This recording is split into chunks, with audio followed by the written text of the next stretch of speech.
In today's video, I'm going to show you how to get unlimited email you to use without phone number. You can use this emails as you want. In this way, you can also access the inbox tab of that email. This method, you can use these emails to log in same website. Let's dive into the video. First, you need to open your browser to access internet. Here, search 10 minutes mail like this.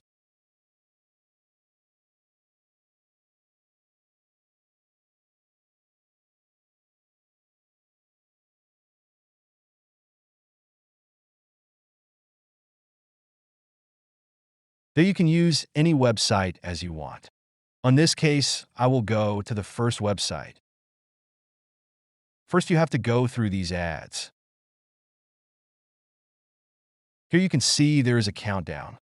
You can use this email until this countdown go to 0.